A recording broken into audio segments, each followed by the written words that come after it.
గోర్ బంజారా, జై గోర్ బంజారా, జై సేవాలాల్, జై సేవాలాల్, వర్ధిల్లాలి గోర్ బంజారా నాయకుల ఐక్యత. అందరికీ నమస్కారం. చాలా సంతోషం ఈరోజు మరి గోర్ బంజారాలందరికీ, ముఖ్యంగా తెలంగాణలో లంబాడీలందరికీ శుభ సందర్భంగా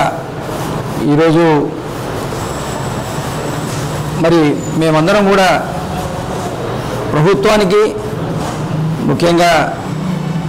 మన గౌరవనీయులు ముఖ్యమంత్రి రేవంత్ రెడ్డి గారికి నిన్న గోర్వేలిని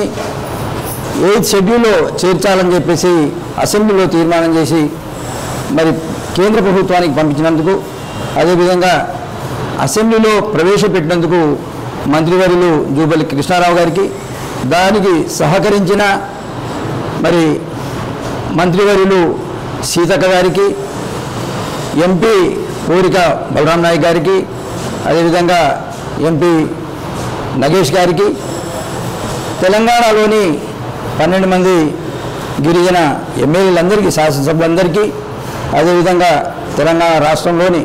119 మంది శాసనసభ్యులకు, అదేవిధంగా పార్లమెంట్ సభ్యులకు, ఎమ్మెల్సీలకు, అదేవిధంగా రాజ్యసభ సభ్యులందరికీ కూడా పేరు పేరున మా బంజారా తరఫున మరి ధన్యవాదాలు. ఏ విధంగానైతే లంబాడీలు మరి మొదటి నుంచి భారతదేశమంతా విస్తరించి ఉన్న, ఏ రాష్ట్రంలో ఏ భాష ఉన్నా కూడా ఆ భాషను అలవర్చుకొని తమ భాషను మాత్రం మరవకుండా గోర్వేలిలోనే మరి మాట్లాడడం, వారిలో వారు మరి సంబంధ బాంధవ్యాలను కూడా అదేవిధంగా పెంపొందించుకొని దేశమంతా కూడా విస్తరించున్న గోర్ బంజారాలు భిన్నత్వంలో ఏకత్వంగా ఏ విధంగా అయితే వర్ధిల్లుతున్నారో, దేశ అభివృద్ధిలో, రాష్ట్ర అభివృద్ధిలో ఏ విధంగా అయితే పాటుపడుతున్నారో, ఈరోజు దాన్ని గుర్తించిన మరి తెలంగాణ రాష్ట్ర ప్రభుత్వానికి గోర్ బంజారాలందరి తరఫున ధన్యవాదాలు తెలుపుతున్నాం. దీన్ని వెంటనే కేంద్ర ప్రభుత్వం మరి 8th షెడ్యూల్లో ఎప్పుడైతే చేస్తుందో అప్పుడు మాత్రమే అది మరి రాజ్యాంగ పరంగా గుర్తింపులోకి వస్తుంది. కాబట్టి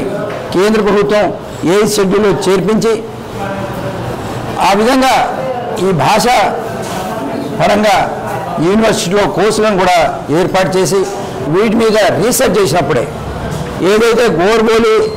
గోర్ బంజారాల చరిత్ర మౌఖిక చరిత్రగానే మిగిలి ఉందో, ఆ మౌఖిక చరిత్ర ద్వారా, వాళ్ళు పాడే పాటల ద్వారా, వాళ్ళు ఆడే ఆటల ద్వారా, వాళ్ళు వారి మరి సంగీతం ద్వారా ఏ విధంగా అయితే ఆ కల్చర్ అంతా దాగి ఉన్నదో దాన్ని మొత్తం బయటికి తీసి మరి ఈరోజు భారతదేశంలో మరి ఒక భాషగా గుర్తించి ఆ చరిత్రనంతా బయటికి తీసుకొస్తారని చెప్పేసి ఆశిస్తున్నాను. Thank you.